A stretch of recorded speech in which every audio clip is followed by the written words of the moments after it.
Fungua kitabu cha Ufunuo ile sura ya kwanza.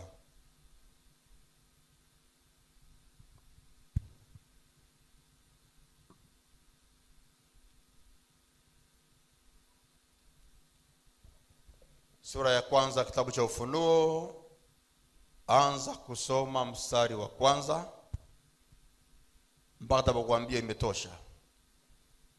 Ufunuo wa Yesu Kristo aliopewa na Mungu awaonyeshe watumwa wake mambo ambayo kwamba hayana budi kuwako upesi. Naye akatuma kwa mkono wa malaika akamwonyesha mtumwa wake Yohana, aliyelishuhudia neno la Mungu na ushuhuda wa Yesu Kristo, yaani mambo yote aliyoyaona. Heri asomaye na wao wayasikiayo maneno ya unabii huu na kuyashika yaliyoandikwa humo, kwa maana wakati u karibu. Haleluya. Yohana anaandika haya mambo akiwa kisiwani Patmo. Anaambiwa na malaika, andika yale utakayoyaona na kuyasikia, maneno ya unabii ambacho kitabu hiki kitayabeba. Halafu kila pahali mtu atakayekuwa anasoma na atakayekuwa anasikia, basi ni heri mtu huyo akayafahamu akisikilizishwa ama akiyasoma. Lakini pia anawaambia kwa maana wakati umekaribia. Hili ndio jambo ambalo la msingi, na ndio leo nataka nizungumzie haya mambo. Mstari wa 4 nasemaje? Yohana, kwa yale makanisa 7 yaliyoko Asia, neema na iwe kwenu na amani zitokazo kwake yeye aliyekuweko na atakayekuja, na zitokazo kwa roho 7 walioko mbele za kiti chake cha enzi, tena zitokazo kwa Yesu Kristo, shahidi aliye mwaminifu, mzaliwa wa kwanza wa waliokufa, na mkuu wa wafalme wa dunia, yeye atupendaye na kutuosha dhambi zetu katika damu yake. Unasikia? Anasema aandike mambo haya ya ushuhuda huu, kwa sababu haya mambo yanatoka wapi? Kwenye kiti cha enzi cha Mungu, ambako kuna roho 7 za Mungu, na ndiye Yesu Kristo ambaye anasema ni mzaliwa wa kwanza wa waliokufa. Maana yake nini? Maana yake waliokufa wote hawakuinuka mara ya pili, lakini Yesu Kristo akafa na kisha akainuka akawa hai hata milele na milele. Ndiyo maana Biblia inasema ya kwamba yeye ni mzaliwa wa kwanza miongoni mwa waliokufa. Waliokufa wakiinuka katika umilele, mauti haipo tena kwao. Lakini Yesu Kristo ndiye akawa mwanzilishi wa hili jambo.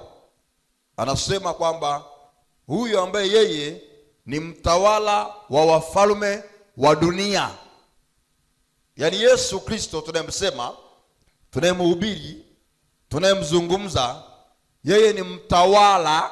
Naomba uelewe, mtawala wa wafalme wa dunia. Yaani dunia hii unavyoiona, wafalme wanaokuja, wanaondoka, wanakufa, wanakuwepo wengine, kila anayekuja ni mjua wewe na ambaye hujai kumjua, wote mtawala wao ni Yesu Kristo. Haya mambo ni Roho wa Mungu anasema. Haya mambo Yohana ananukuu, anaambiwa andika. Anayesema hapa sio Yohana, ni kiti cha enzi cha Mungu Baba yetu kinazungumza katika zile roho 7. Manake Mungu si mwanadamu anasema uongo. Mungu hawezi laghai mwanadamu. Kila alichokisema amemaanisha ndivyo kilivyo. Kwa hiyo hapa usiwe na mashaka wala usiwe na utata kuhusu Yesu Kristo. Anasema yeye ni mtawala wa wafalme wa dunia, yaani maana yake dunia nzima. Mtawala unayemfahamu, unayemwogopa, unayehisi anatisha, basi huyo yuko chini ya mamlaka iliyokuu ya Yesu Kristo aliye hai. Ndio nakiongea hapa. Sikiliza mtu wa Mungu, maneno haya Mungu akaruhusu yaandikwe kwa sababu watu wakiyasoma wayaelewe, ama hawajui kusoma, wanapohubiriwa wasikilize, wayaamini, wakubali, wajue kile ambacho Mungu anazungumza ni kitu gani. Mungu haongopi, Mungu hana kona kona, Mungu amenyoosha.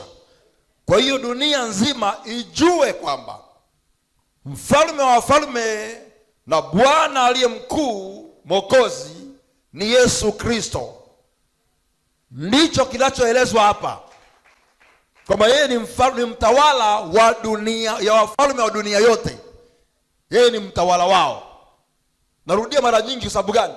Nataka likae kwenye kichwa na ufahamu wa mtu, hii usibaki ukiwa unatangatanga uelewi, usibaki ukiwa uelewi imani yako ni aina gani. Wengi duniani wanateseka, wanahangaika, wanakimbia huku na huku, hawaelewi Yesu ni nani. Mimi nataka nikuambie hapa, dunia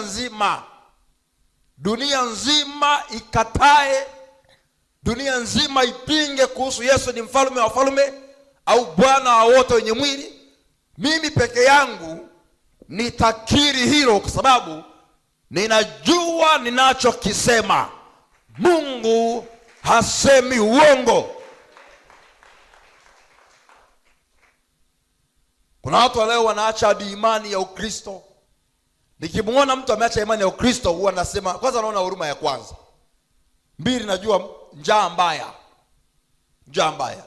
Yuda alimuuza Yesu kwa vipande vya 30 vya nini? Vya fedha. Ni pesa tu, wala sio yote Yesu alikuwa mbaya. Ni kwa ajili ya pesa Yuda akasema njoni mumchukue mumuue. Lakini Yuda alikuwa anafahamu uzuri wa Yesu ulivyo. Huyu ni mtawala jamani, wa wafalme wa dunia yote. Manabii na watu gani, watawala wakuu, maraisi, mawaziri na kila namna ya cheo unachokijua na kile ambacho ukijui. Biblia inasema hapa yeye ni mtawala wa wafalme wa dunia, Yesu Kristo. Naporudia haya mara nyingi, na maanisha wakati unakuja ambao kila mtu mwenye mwili, kila mtu mwenye macho na kila mtu mwenye ufahamu atakiri hili nalolizungumza hapa leo. Atakiri. Paulo alizungumza wazi wazi kwa kitabu cha Wafilipi, akasema wazi, akasema na kila ulimi ukiri ya kwamba Yesu Kristo ni Bwana, kwa utukufu wa Mungu Baba.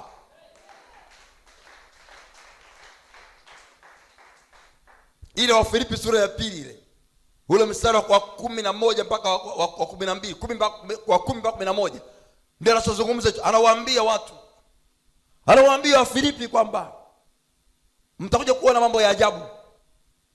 Leo hii dunia na watu wanaoishi ndani yake, mnaona kama kuna watu wanapinga Yesu, wanafanya hivi. Ngoja waendelee kujifurahisha, wape muda wajifurahishe, wape muda waone tu mambo haya ni kawaida.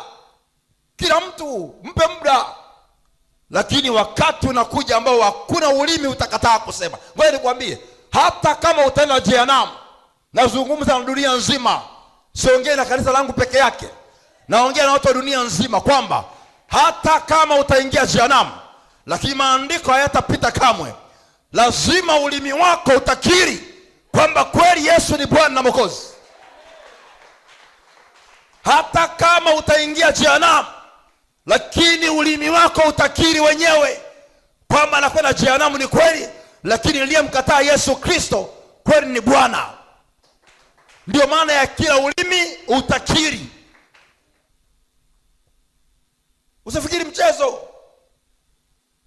watu wamemkubali Yesu ni kweli, lakini matendo ya Yesu hawayataki. Hao nao wataifuata njia ya jehanamu. Na watasema kumbe ningejua ningefanya matendo ya Yesu. Muda umeshaenda. Muda umekwishaondoka. Lakini nikwambie, maandiko haya Yesu aliwaambia Wayahudi, mwayachunguza maandiko, lakini haya yananishuhudia mimi. Maandiko ya Biblia tangu mwanzo wa kitabu cha Mwanzo mpaka mwisho wa kitabu cha Ufunuo, maandiko yote yanamwongelea Yesu Kristo Mesaya. Maandiko yote yako na yeye. Nani anaweza kuona hili? Nani anaweza kuona haya? Ndio maana nabii Isaya akasema, mkono wa Bwana umefunuliwa, lakini watu bado hawauoni. Nani atakayeona mkono wa Bwana? Lakini umefunuliwa tayari. Mungu ameweka wazi, lakini nani anaona? Nabii Isaya anahoji, nani anaona hiki ninachokiona? Manake ule muda Isaya anaona peke yake, lakini anajaribu kuangalia wengine. Je, kuna mwingine anaona kama mimi?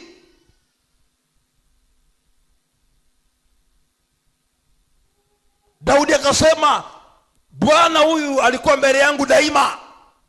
Mbele yangu daima anaonekana. Lakini mwanzo sikuwa namfahamu vizuri. Daudi anazungumza, Bwana alikuwa mbele yangu daima. Alipokiri jambo hili ni kwamba na yeye alikuwa haelewi vizuri.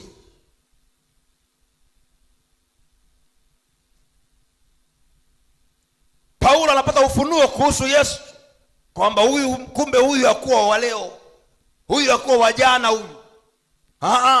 huyu alishakaa kanisa la jangwani, akawa mbele yao siku zote, akawa ule mwamba ukatoa maji, ndio yeye. Akasema la hasha, bado. Ibrahimu alimuona akiwa na mfano wa jina liitwalo Melkizedeki, kuhani wa Mungu aliye hai, asiye na mwanzo wala mwisho, hana baba wala mama. Huyu alikuwa ni Melkizedeki, lakini ni Yesu Kristo. Ndio maana akampa nafasi Abrahamu aweze kutoa fungu la 10 mbele zake, maana Abrahamu hakuwa na baba wa kiroho, hakuwa na mtu anamuongoza kiroho. Ilibidi Mungu mwenyewe atokezee kuja kwake. Melkizedeki aliitwa mfalme wa Salemu, manake ni mfalme wa amani. Huyo ni Mungu mwenyewe. Yesu anaitwa mfalme wa amani. Haleluya, haleluya. Yesu ukimweka kwenye kiganja chako hivi, nakwambia hatoshi. Ni wewe ndio umeng'ang'ania hapo, hatoshi. Haiwezi kutosha hapo. Kikapu hakimtoshi, pipa halimtoshi, bahari haimtoshi, dunia haimtoshi. Maana yake yeye ni mfalme wa wafalme, ni Bwana wa mabwana, ni Mungu mwenye nguvu, ni Baba wa milele. Haleluya, haleluya. Ndio maana anakuja kuleta hukumu duniani. Ndio maana huwezi mjua Mungu bila hujamjua Yesu. Huwezi mfuata Mungu hujamfuata Yesu. Yesu anasema ya kwamba yeyote ajaye kwangu, anasema hakuna mtu ajaye kwangu kama Baba yangu hajamvuta. Maana yake kila atakayemfuata Yesu, ukimkiri Yesu, ni Mungu amekuvuta umkiri Yesu. Ukimkataa Yesu, maana yake Mungu amekukataa. Hiyo formula huwezi kuikwepa. Huwezi kuikwepa. Asilimia kubwa, wewe angalia watu wengi, hata wanaoacha Yesu, wanaenda kwenye dini za ajabu ajabu, kwenye mambo ya matambiko, mambo ya kishetani, uganga na mambo kama hayo. Asilimia kubwa nasikia naolewa, sasa mume wangu ana dini yake ile, kwa naacha Ukristo. Wewe anamjua Yesu huyo? Wewe ngoja nikueleze bwana. Nyie mjaelewa ninachozungumza. Kama anazungumzia kuhusu Yesu, usiende tunasema Yesu, naenda kanisani nafanya hivi. Wengine hawamjui Yesu, anamtamka tu kinywani. Wewe ungemjua Yesu wewe bwana, nyinyi watu, ungemjua Yesu usingefanya mambo ya ovyo. Ungemjua Yesu usingedanganywa kwa chochote. Ungemjua Yesu usingejiuza kwa chochote. Lazima ungekubali kukomana yeye. Ungemjua Yesu ungekubali kufa na njaa, lakini Yesu yuko na wewe. Kuna hata wamjui Yesu, hata anatishia bunduki, tutakuwa, chagua tukuache uje dini hii au unataka Yesu wako tukumalize. Mtu anakuambia mimi niko radhi tu, ni sitaki Yesu. Unaona huyo mtu ajui Yesu? Hamjui Yesu. Bwana wa uzima anamkataa. Yesu alisema hivi, atakaye itaka nafsi yake au kuitetea ataipoteza, lakini yule atakayepoteza nafsi yake kwa ajili yangu mimi Yesu ataiona baadaye. Ndio, utaiona. Na anasema ya kwamba yule aniaminie mimi ajapokufa atakuwa anaishi tena. Ukimwamini Yesu ukifa unaishi tena. Sio maisha haya hakuna ubwabwa, sio haya. Maisha ya uzima milele. Maisha yale ya ufalme mbinguni. Unakuwa kama malaika wa Mungu. Sio kama haya unayodhani. Maisha yanazungumzia Yesu sio haya.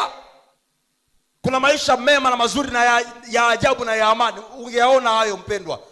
Ungeyaona hayo wewe usingehangaika. Ungeyaona hayo usingetapatapa. Ungeyaona hayo usingezurura. Ungeyaona hayo usingekubali kulagaiwa. Ungeyaona hayo hata mtu akija kukuambia Bwana Yesu sio Bwana na Mwokozi, ungeona ungetamani umpige takofi. Maana unajua unachokijua. Unakijua, yeye hakijui. Tunasemaga Yesu ni kama fumbo kubwa kweli, ni kweli fumbo kubwa kweli, lakini ngoja nikwambie, ni fumbo lililowekwa wazi ili kila mtu akikubali kuamini amuone.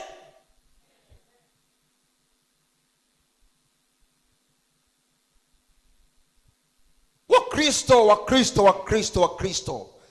hamuitwi wa Kristo kwa sababu ni jina. Hapana, ni kwa sababu mnakuwa ni wafuasi wa huyo Kristo Yesu. Wakristo msibaki kuhadaika, msibaki mkichanganyikiwa, msibaki mkiwa kama kwenye imani ambayo haieleweki. Hii ni imani inayojulikana. Wapi unatoka, wapi ulipo, wapi unakwenda. Hii sio imani ya kwenda unambako hukujui. Hii ni imani unafahamu unakokwenda, unafahamu ulipo sasa, unajua wapi unakwenda. Hii ndio imani tulionayo ndani yetu. Hii sio imani ya kuungaunga. Hii sio imani ya tiamaji. Hii ni imani iliyo ya kweli kabisa, sahihi, haina mashaka. Mimi ni shahidi wa kwamba imani ya Yesu Kristo, hii ni imani sahihi, ni imani iliyo ya kweli, ni imani ambayo haina utata. Ni kweli kabisa vita ni nyingi, ni kweli mapito ni mengi, lakini imani ulionayo katika Yesu Kristo ni imani ya kweli. Mbingu imeandaliwa kweli. Yesu ameandaa makao mbinguni, ni kweli, wala sio cha utani. Hakuna nabii au mtume anayeweza andaa mbingu, hayuko. Lakini Yesu akasema mimi naenda kuandaa makao, mahali nitakapokuwa mimi nanyi mtakuwa hapo. Wanadamu wenzangu, eleweni wanadamu duniani, msibaki mnaongopewa. Na waambia ukweli na hakika, niko tayari kusema popote. Mimi ni shahidi aliye wa kweli mbele za dunia hii. Ardhi inasikia, mimea inasikia, mbingu inasikia, malaika wanasikia, Mungu mbinguni anasikia hiki nisemacho hapa, kwamba ni kweli na hakika. Mbingu ipo na Yesu ameiandaa mbingu, mahali watakaa watu wake. Wewe una sita hata lini mpaka leo una sita? Mbona ueleweki mpaka leo mwanadamu? Mbona ujui njia yako ni gani mpaka leo? Kwa nini unasubaa mpaka leo uelewi? Lazima uelewe ninachosema. Yesu anachozungumza ni cha kweli, na ndiyo hakika, na ndiyo amina. Yani iko hivyo. Ameandaa mbingu. Yesu amesema mwenyewe, nimeandaa makao, nije niwachukue mkae kwangu. Wakati wa kuja Yesu kuchukua kanisa lake umekaribia. Majira yanaonekana waziwazi, nyakati na majira yamekuwa yakikimbia sana. Nimekuwa nikizungumza ujumbe huu mara nyingi. Yamkini ni wewe ni miongoni mwa watu wasioelewa. Ngoja nikueleze, mtu wa Mungu uliyekaa hapa, na kuhakikishia kabisa ya kwamba ni kweli na hakika Yesu Kristo aliye hai amekaribia kurejea, amekaribia kushuka ili kuchukua walio wa kwake kwa ajili ya unyakuo, ili kuondoa dhiki kuu inayokuja duniani. Maana sharti dunia ipitie taabu sana, dunia ipitie magonjwa mengi sana, dunia ipitie vita kubwa sana, watu wahangaike sana, dunia ibaki ikiwa haina msaada. Yesu ataokoa kanisa lake, ataliondoa kwenye dhiki hiyo ili wasikutwe na dhiki kuu. Ndiyo maana ya unyakuo, ni kwa ajili ya kuliepusha kanisa katika shida kubwa. Ndiyo maana na kueleza mahali hapa ya kwamba uwe tayari hata sasa, maana majira yamekaribia. Nyakati tulizonazo ndio hizi.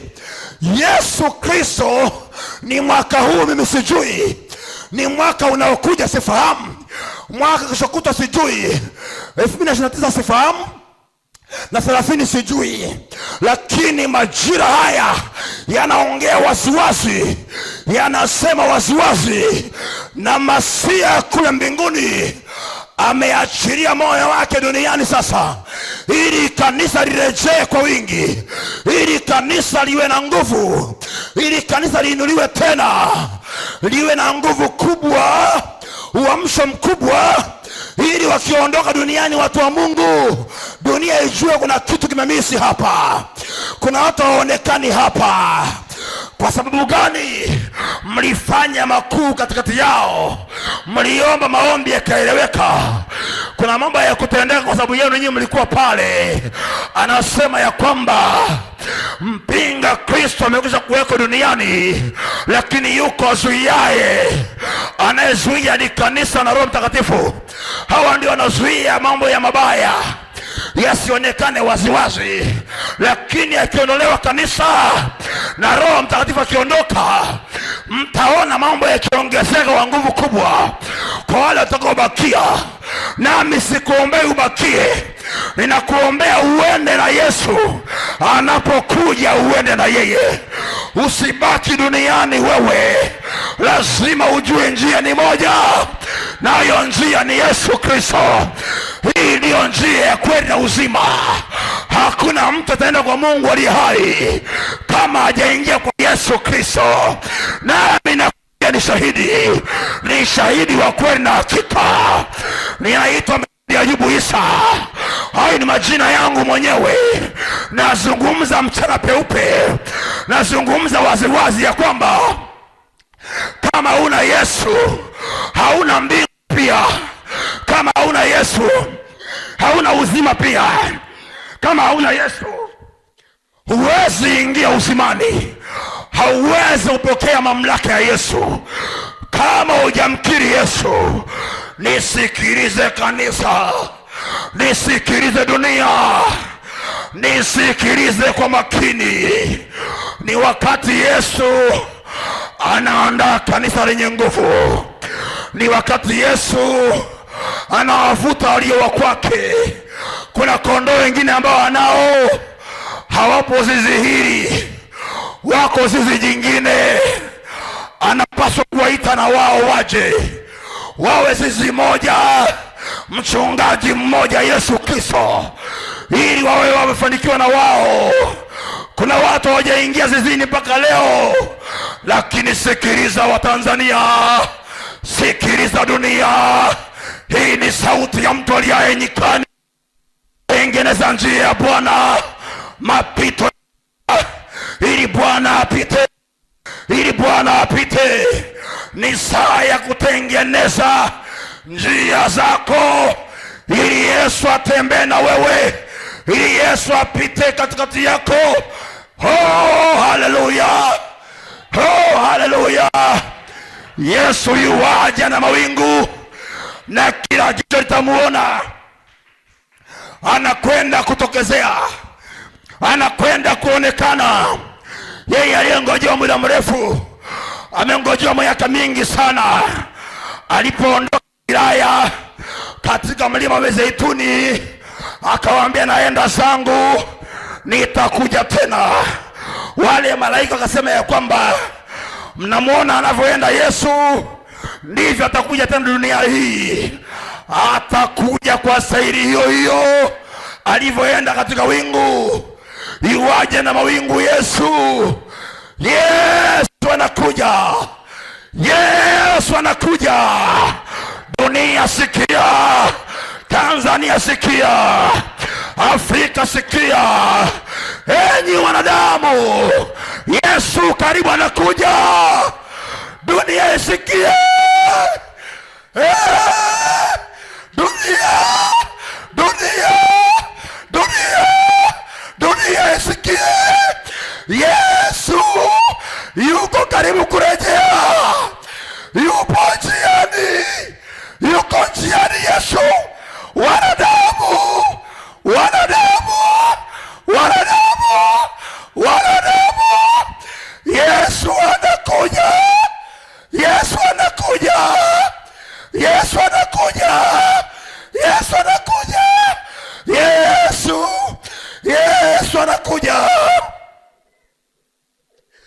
Dunia ielewe, inataka maigizo dunia, inataka maigizo dunia, lakini nakueleza, oh, Yesu anakuja.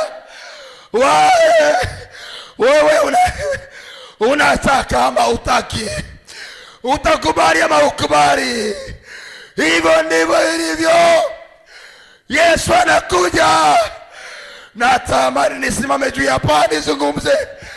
Oh, nachosikia sio cha kawaida, nachosikia sio cha kawaida.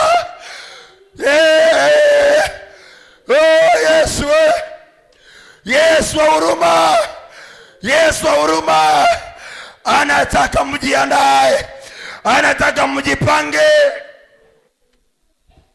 Walio nje waje, walio nje Yesu waje, walio nje Yesu waje. Yesu ameacha mikono yake wazi, anasema, kimbilieni kwangu. Moyo wake ni safi, moyo wake ni safi, moyo wake ni safi, moyo wake ni safi. Anataka watoto wake waje kwake. Ameandaa meza nzuri na karamu nzuri, ameandaa meza safi mbele zenu, ameandaa ile sherehe mbinguni, sherehe ya mwanakondoo, sherehe ya mwanakondoo ameiandaa. Wewe ndugu, wewe kilema, wewe kiwete, mtu mataifa, wewe usiokoka, wewe mbunge wa siri, wewe raisi, enyi wafalme wa dunia, geukeni. Yesu karibu anakuja, karibu anakuja Yesu. Ni kama masihara fulani, ni kama kawaida fulani, lakini kufumba na kufumbua atatokezea. Na watu uliowajua na wale ambao kuwajua watakuwa wametoweka mara moja.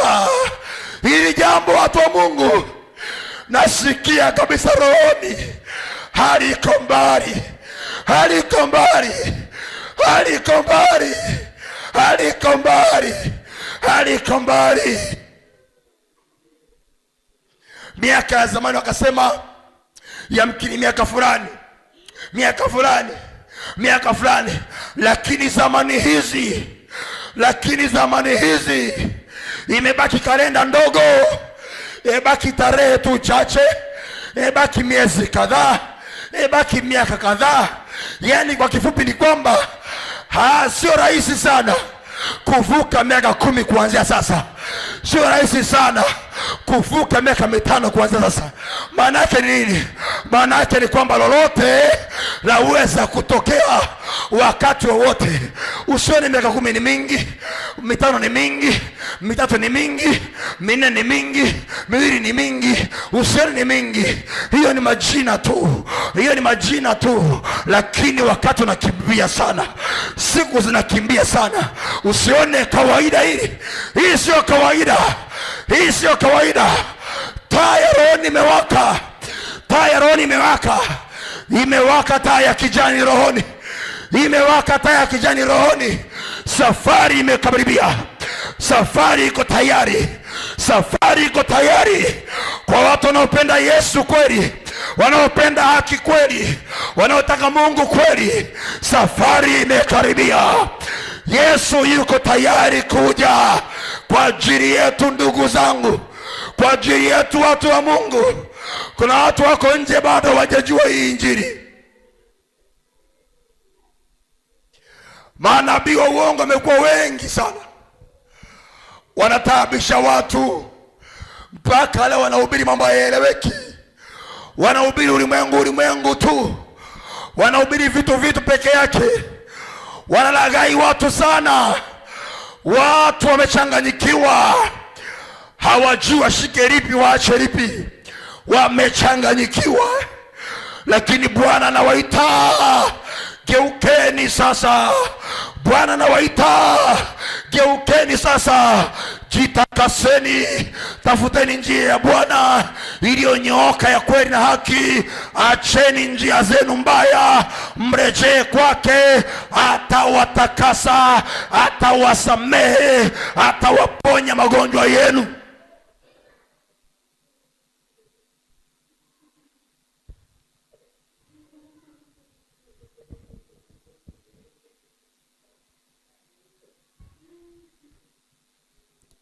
Ni wakati wa ajabu. Ni wakati kana kwamba mambo yako kawaida. Mungu ameruhusu baadhi ya watu waone, baadhi ya watu wasikie, baadhi ya watu wajue, hao baadhi wawaambie wengine ya kwamba kilichopo ni hiki. Niwaambie siku ile kila kitu kitaendelea. Hakuna mpango utaacha kuendelea. Niliwaambia watapanga harusi na ndoa, watu wataendelea kupanga. Biashara zitapangwa za kutosha. Tutapanga mwaka wa uchaguzi, tutapanga. Mungu hatazuia chochote. Tutapanga mambo mengi, tutapanga. Mungu hazuii chochote. Lakini wakati wa unyakuo unakuja ghafla. Wengine watakuwa wakioa na kuolewa, wengine watakuwa mashineni.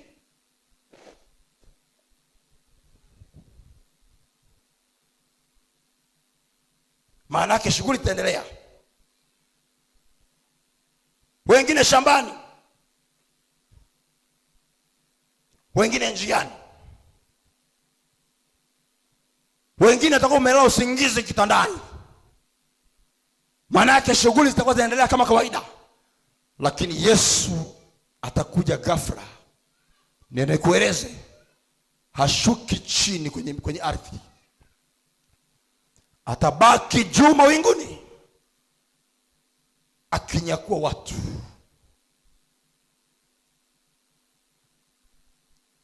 Ile nguvu ya usimaku isiyo ya kawaida itanasa watu wake. Sikia nikuambie, ukienda na sumaku katika ardhi, chochote chenye asili ya sumaku kitanaswa na sumaku. Ndivyo ilivyo kwa Yesu Kristo. Akisimama mawinguni pale juu, yeyote aliyebeba asili yake Yesu atamlaki Yesu mawinguni, atanasa. Kuna nguvu itakubeba. Maana ya unyakuo kwa kizungu, kwa Kiingereza nasema rapture. Maana yake ni kunyakua kwa namna kana kwamba ni mtu ameiba. Yaani unachukuliwa kwenye ghafla, haina maelezo, haina mpango. ni jambo la ghafla binifu. Hiyo ndio unyakuo. Shughuli zote duniani zitakuwa zikiendelea. Kuna mahali itakuwa ni mchana, kuna mahali ni usiku, kuna mahali ni asubuhi.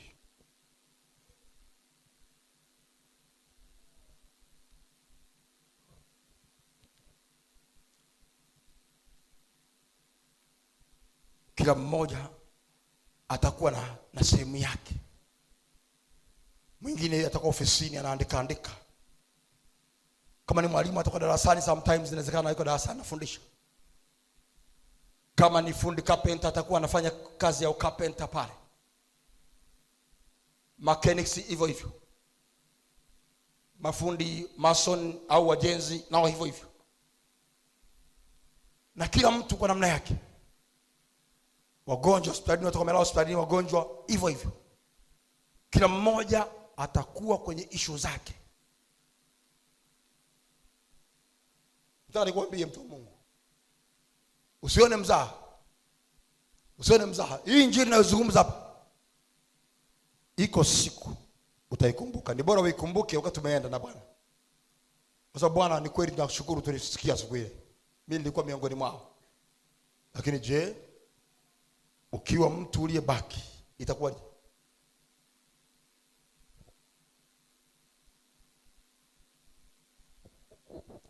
Watu wa Mungu, haya ni yasemayo siyapangi kwa akili zangu. Ninasema nikisikiacho. Ninasema nikisikiacho. Ni Roho Mungu anaongea na dunia nzima, aongea na kanisa peke yake. Anasema na kanisa na dunia yote anaiongelesha. Ili watu wageuke, waache njia zao mbaya. Ni wakati wa kukusanya, kama kuku akusanyavyo vifaranga vyake chini ya mbawa zake, ili kunguru au mwewe wasiibe vifaranga. Na ndio wakati ulionao. Unajua, usione tu mwezi umepinduka, wiki imeenda, mwaka umeingia, mwaka mpya mwingine tumeingia hivi. Usidanganyike na majira haya unayaona. Acha mwezi upinduke.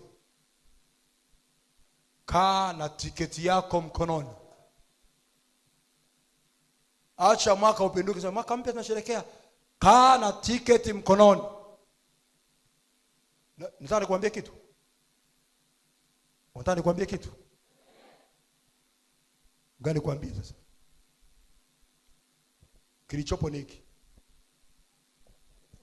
Hata leo hii Yesu akitaka, hakuna kumzuia, anakuja.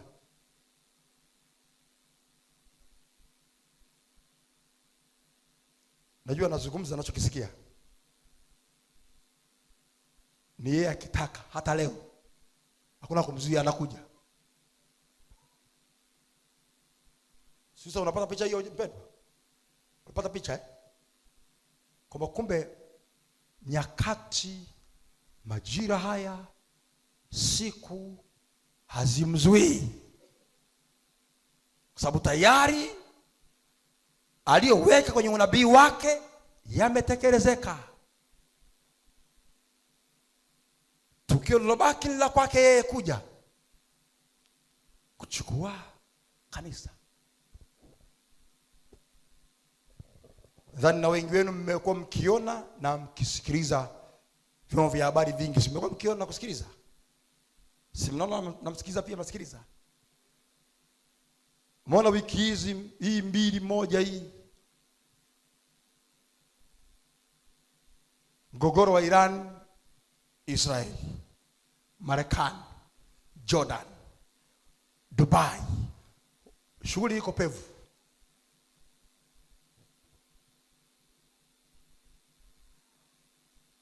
Ndio kwa mara ya kwanza unaona hata hawa Jordan, Syria, watu gani wako upande wa Muisraeli.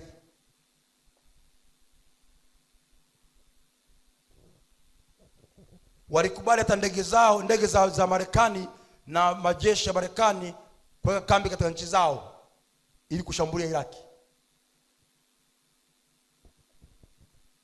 Jana tu Ayatollah anasema nataka kuifuta Israeli katika uso wa nchi. Jana kaongea. Kwa mkia asubuhi ya leo imetokea nini?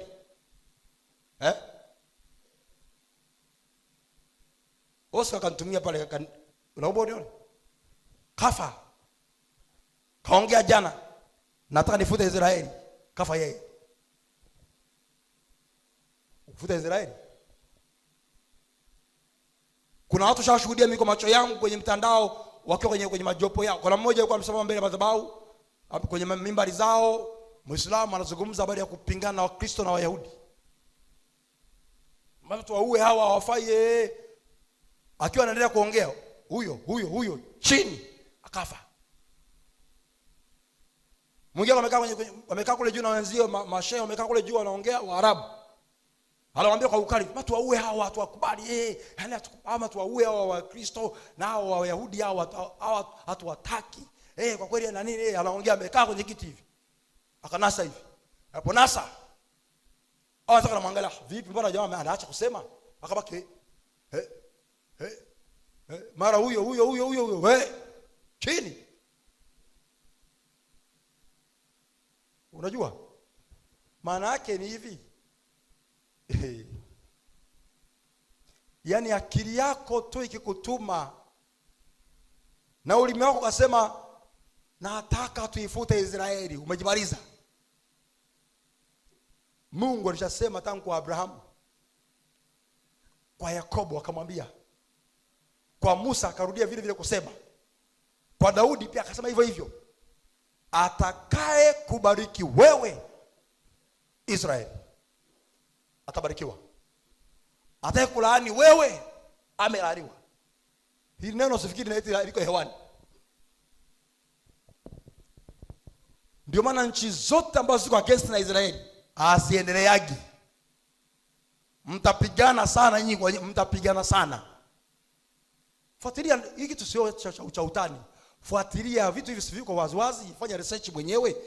Tafuta nchi inayoitukana na Israeli sana, hawapendi. Ndani ya nchi yao wanaishi, kaangalia wanaishi. Utakuta kuna makundi ya kuuana wao kwa wao, wanakatana wao kwa wao. Angalia Iraki pale, angalia Iran. Wewe angalia maeneo yanayokueleza.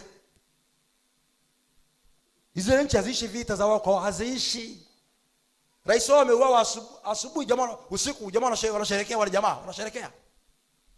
Rais wao amekufa, jamaa wananchi wamejitoka nje wanasherehekea, wanafurahia. Kawaida hiyo. Ile miaka ambayo mataifa saba walipambana waimalize Israeli yote. Wakaandaa silaha zote, nishai kuambia hicho kitu. Wakaandaa silaha zote za kutosha. Wakaandaa ndege pale chini kama 100 hivi. Zikiinuka zikienda Israeli, zikishuka pale zibutue Israeli iwe juu chini. Washajipanga kwamba ile nchi tumalize pale, sababu ni nchi ndogo sana. Kama hujui ndio ujue, Tanzania ni kubwa kwa Israeli mara nyingi. Israeli nchi ndogo sana kama. Ni kama unavyoona Rwanda vile. Kama hujui, watu wengine wanaweza wajui. Unajua kuambia tutafikia ni bonge la nchi, sio kweli. Ni nchi ndogo kweli kweli. Lakini piga mahesabu, kwa nini hawezi kuimaliza kwa dakika 2-3 watu wakapiga? Kwa nini wajinga mataifa hadi 7-8 washindwe kupiga jamaa kamoja haka? Ni mkono wa Mungu ule. Mungu alisema Israeli ni mzaliwa wangu wa kwanza, mteule wangu. Unafikiri Mungu anakopesha mambo? Hakopeshi. Wale jamaa rais wa Misri miaka ile wameshaona hapa sasa biashara imeisha. Wanahesabu zile ndege ziinuke, zile ndege hazina rubani.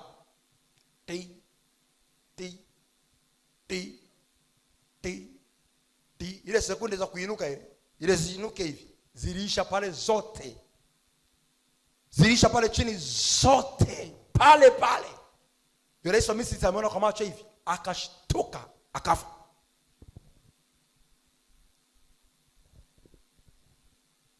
Wale jamaa sio tu kwamba mataifa hawajui historia, wale jamaa wanaifahamu. lakini sio wao, ni kiburi kama Farao. Na Mungu anaruhusu kiburi kikae kwao aoneshe nguvu zake. Mungu ni yule ule. Sifikiri amekaa, yuko yule yule. Niwe kuambia, omba Mungu aliye hai. Usiangukie kwenye unabii wa matukio mabaya juu yako. Lakini unabii ambao Mungu amesema kutimia lazima. Nilikuambia omba wewe, usiangukie mabaya. Aliposema Mungu kwamba nyakati za mwisho toka nyakati za hatari, unaona manabii watatokea uongo wengi na wengi watadanganywa. Eti isifikite itapita. Lazima watokee na wadanganywe. Sasa wewe je, unaombaje? Omba usiingie. Yesu alisema ombeni kwamba msiingie wapi? Majaribuni. Na akasema majaribu hayana budi kutukia. Hayana budi manake yani lazima. Lakini anasema ole wake anayeyaleta. Simnaona? Kuna vitu mtu wa Mungu vinakuja. Wewe umejipangaje?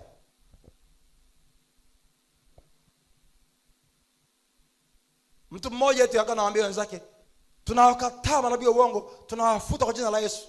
Wewe bwana, usidanganye watu. Nisikie ninachokuambia, ukisema unawafuta uwafute, maana yake umemfanya Mungu awe muongo. Umeona? Kwa hiyo huwezi kuwafuta. Umesikia binti?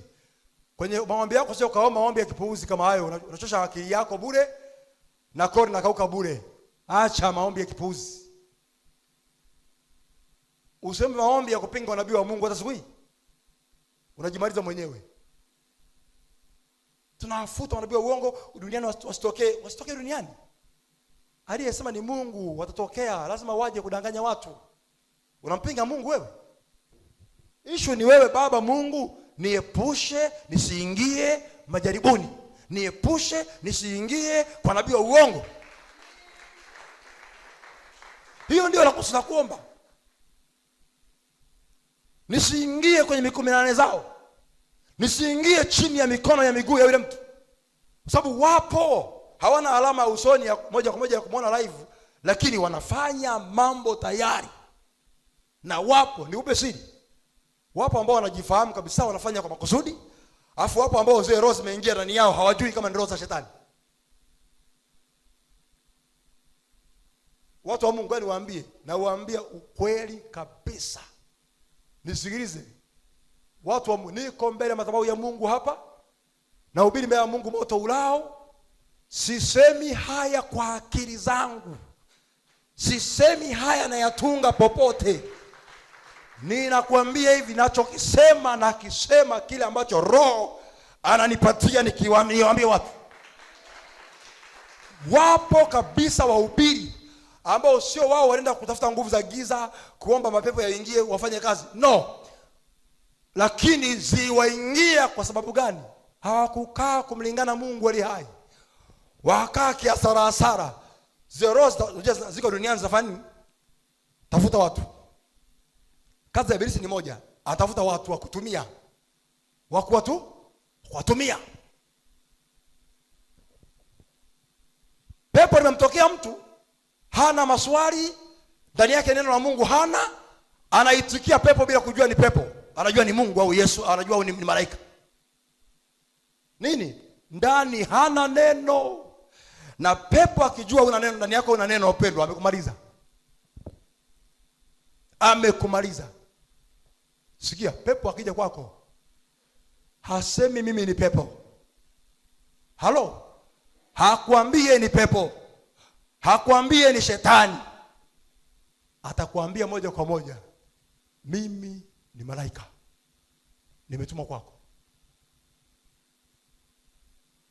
Swali nakuja, malaika gani? Wa nuru au wa giza? Wewe hujui. Neno jina tu malaika linakutoa roho. bila kujua kuna malaika wa giza. Bible imesema. Na wewe ndani yako neno la Mungu alimo. Umesikia neno malaika unakubali tayari. Pepo anaanza kukubarisha maneno yake ya ulaghai ili akupate nafsi yako. Alipomfuata Yesu hakumwambia mimi shetani. Yesu alimjuaje? Kwa sababu anachokiongea sio wakati sahihi, sio wakati wake. Akajua huyu sio baba yangu, huyu si Mungu, huyu aliyekuja ni yule muovu. Baba yangu haji kwa staili hii. Kondoo wangu waisikie sauti yangu. Sauti za wageni hawazielewi, hawazikubali. Sauti ya mgeni inakuja na ulaghai. Watu wametokewa na maroho ya kishetani milimani, kwenye mapango, kwenye mashule na maeneo mbalimbali ya misitu, wakiwa maombi. Yeye anaomba Mungu, shetani anaanza kuja kuhudhuria kikao chako. Na wewe una haraka na sauti ya Mungu? Una haraka na maono ya Mungu? Na yeye anakuja kuanza shetani, sababu sharti kwanza ujaribiwe. Na wewe akili yako haijakaa sawa sawa, rohoni mwako neno la Mungu alimo, haujuai kwamba nani anaanza, wewe umekaa tu kiasara. Sikia, Yesu alipiga siku 40. Siku 40 empty, hakuna kitu. Kavu 40. Ya 40 Bible inasema akahisi njaa. Alipohisi njaa tu, si ndio siku ya mwisho?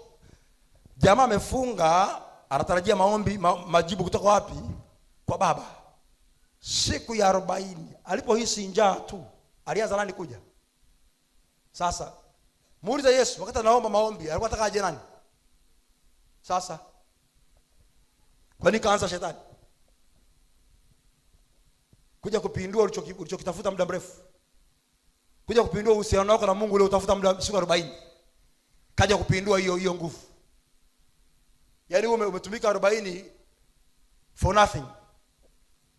Naona balai. Yaani umetumika tu, ndicho anachokitafuta shetani. Shetani, mtu wa Mungu sikiliza vizuri. Shetani ni jamaa la ajabu sana. Wewe nia yako, akili yako, uelewa wako unamtaka Mungu aliye hai. Ndio unayemuomba, unamtafuta, uko pale hivi na hivi na hivi. Lakini yeye akija anakuja kutafuta kuharibu uhusiano kati yako na Mungu uliotengeneza kwenye maombi. Ndio maana nisikilize kwa makini ulioko hapa. Ndio maana usiwe na haraka na sauti za rohoni. Usiwe na haraka nazo.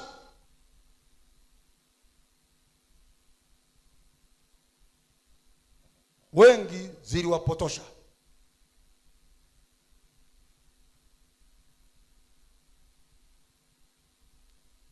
Nilimsaidia binti mmoja hii pale kwa Varebofu, huyu atakuwa lakini hujafikiri kumkuta wirada.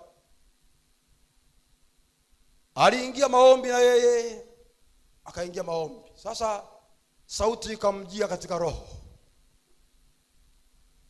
Moja kwa moja akaamini ni Yesu anasema na yeye. Sauti ile ikaanza kumpa maandiko. Andika anaandika. Ezekieli hiyo mstari huo paka huo. Yaani akaandika. Sasa ngoja uone Ibilisi alivyo ajabu. Kamba maandiko zaidi ya 3 ambayo si hayapo kwenye Biblia kabisa, hamna Biblia. Naelewa? Hayapo kwenye Bible. Na nakwambia alimsikia na akaandika. Hayo maandiko kwenye Bible hayapo. Swali linakuja, nani alimsemesha pale? Nani aliyemuongelesha huyu dada? Kaambia njoo. Kaambia weka pembeni madaftari yako na nini, piga magoti. Maombi pale, maombi dada, chai, pepo zinalipuka ndani yake. Yule dada jina lake nalikumbuka vizuri, sio nimelisahau, nalikumbuka.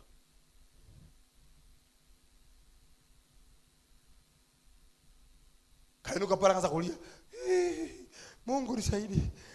Kwa kweli jamani, mimi jamani, yani kwa kweli nikamwambia ndio hivyo.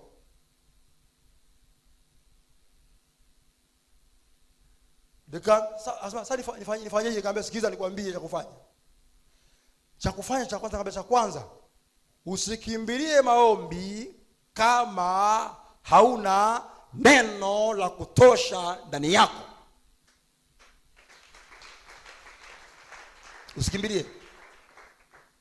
Sikiliza, neno la Mungu ndani yako linazungumza. Linazungumza. Unapolijaza kwa wingi ndani yako, lenyewe linazungumza. Nisikilize, narudia tena kusema, sijakosea. Wakati hata akija Yesu mwenyewe mbele yako, akija malaika mbele yako, neno lililo ndani yako litaanza kumfunua aliye mbele yako. Wewe umeelewa kweli ninachozungumza wewe? Ukisoma Waebrania sura ya 4:12 mpaka 13 mstari. Dogo soma hiyo mara moja. Pale kwenye Ufunuo usipaache, tarudi pale kusoma. Ngoja muone, unaweza kujielewa. Neno la Mungu hili linafunua kila kitu ambacho kimejificha. Acha kuzubaa. Biblia unayosoma usiku unapata muda, soma Bible yako. Kama Bible ni ngumu kuifuata kwenye meza, sijui wapi kabatini, umeweka wapi kwenye kikapu, kwenye simu yako download Biblia. Kikumbuka kusoma Biblia tu pale, usianze atasoma baadaye. Pale ingia kwenye Bible, donoa, fungua, anza kusoma kwenye simu. Jenga hayo mtu wa Mungu na kueleza haya. Mimi nakwambia hivi, ninayo kwenye simu yangu, mimi ninayo simu yangu. Na wewe uwe nayo. Unapokumbuka pale donoa kacha, usianze soma baadaye. Pale usianze kusoma Biblia. Gonga nga. Sababu ikiwa iko kabatini utasema ngande pale kabatini pale sasa nitembee. Unaona utachukua uvivu. Lakini kwenye simu, ikiwa kwenye simu unatoa mnara wako ili usipige simu. Unatoa mnara. Weka kwenye upande wa Bible. Pitia maandiko hata kama ni matatu. Hata kama manne, soma ndugu yangu. Soma ndugu yangu wewe. Haya. Tanikumbuka. Soma dogo hiyo. Inasemaje? Maana neno la Mungu li hai. Neno la Mungu li hai. Tena lina nguvu. Tena lina ukali kuliko upanga wowote ukatao kuwili. Unasikia halafu? Tena linachoma hata kuzigawanya nafsi na roho. Mnaona wapendwa? Mnaona? Tuja dogo. Mnaona? Linaweza kugawanya nafsi na nini? Na roho. Watu wa Mungu. Yaani limejaa ndani yako, akija mbele yako awe pepo, awe mchawi, awe shetani gani, awe Yesu mwenyewe, linamgawa kumuonesha huyu ni nani. Amen. Neno hapo mwanzo kulikuwa na nini? Na neno. Shetani anazuia watu wasielewe. Nakwambia hivi, neno la Mungu kamanda. Maombi, nisikize, maombi yanaweza kukopesha. Neno la Mungu halikopeshi kamanda. Hamjanielewa? Maombi yanaweza kukopesha. Neno la Mungu halikopeshi. Linatoa kitu sahihi, linazaa kitu original, halisemi uongo. Mbele zako hata simame nani, litamweka wazi neno. Marizia anasemaje? Na viungo na mafuta yaliyomo ndani yake. Hebu nisikie mpendo. Paka sio roho na nafsi pekee yake. Mpaka viungo vyako, viungo vyote unavyojua wewe. Mafuta yaliyokaa kwenye tumbo lako hilo, kwenye magoti, kwenye mgongo, si kichwani, linayagawa. vipande vipande. Sikiliza, haijaisha hiyo, endelea soma. Tena lije pesi kuyatambua mawazo, unasikia, na makusudi ya moyo. Lije pesi kuyatambua mawazo. Pepo akija mbele yako hivi, wazo lake ndani yake, Bwana ndani yako katika neno la Mungu analifunua pap. Wazo la pepo, lile wazo linafunuliwa na kutambua makusudi yaliyomo ndani yake. Soma. Wala hakuna kiumbe kisichokuwa wazi mbele zake. Sasa nataka tulia kidogo tena hapo. Halo. Halo. Halo watu wa Mungu. Mmesikia asemaje hapo? Wala, rudi hapo. Wala hakuna nini? Wala hakuna kiumbe. Wote soma wote. Wala hakuna nini? Kisichokuwa wazi mbele zake. Rudia tena. Wala hakuna kiumbe kisichokuwa wazi mbele zake. Mmepata picha hiyo? Amen. Mmepata picha?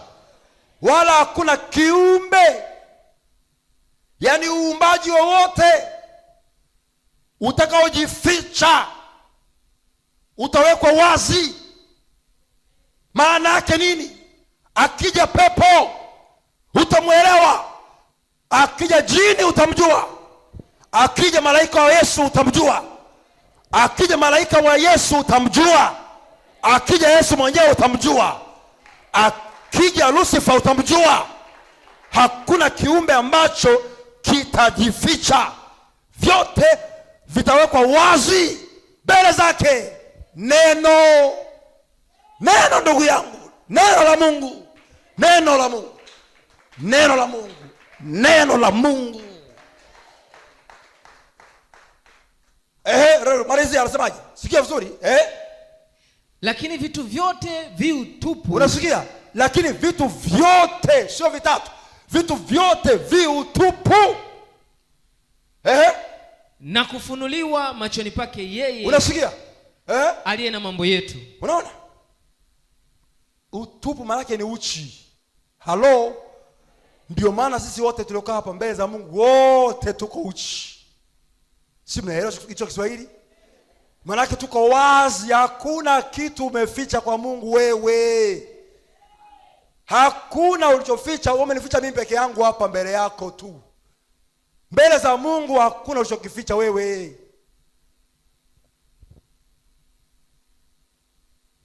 Ndio akija mbele yako nabii, mbele yako nabii hivi anazungumza, unasema kajuaje? Nashangaa mimi na mambo hii. Eti mtu anasema eti nabii kajuaje? Yaani unamuoji yeye tena. Kwani pale anazungumza kwa niaba ya nani? Sasa anaona ni nani? Anayezungumza pale ni nani? Sasa unaanza kuoji eti nabii, yaani nabii ni mtu. Sasa tu nabii tayari ni mtu. Kwani namuoji yeye? Si useme tu Mungu amejuaje? Si useme tu hivyo, Mungu amejuaje? Kama Mungu ajuaje kitu. Kumbuka anayesema ni Mungu ndiye anayeona. Kwa hiyo mbele zake hamna kinachoficha. Ndio maana akisema kitu ambacho hujai kushangaa, sasa huyu alijuaje jamani? Sio alijuaje, Mungu ameamua leo kukiweka wazi. Leo.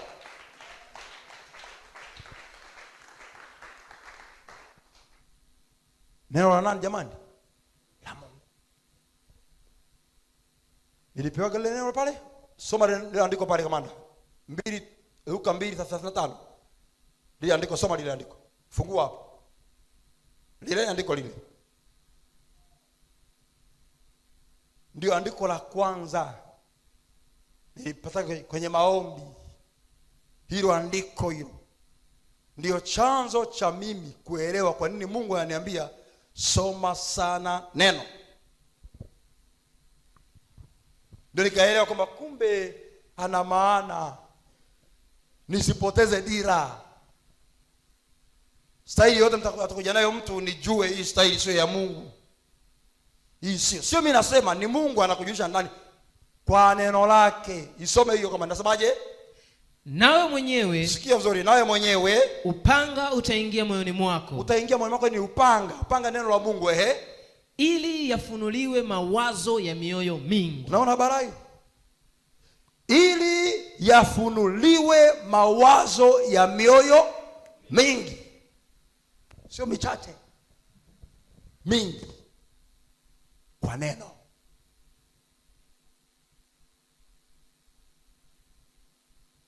Andiko la mwisho ambalo lile ili kuja kwa maandishi, ili 2:35 kwa maandishi, niliona kwa maandishi kwenye machoni hilo. Lakini ile jingine nikarifaa nikakuta liko kwenye Yohana 17:17. Isome hiyo andiko. Alafu nikwambie alisema nini. 17 Yohana 17 mstari. Isome hiyo. 17 Yohana 17 mstari.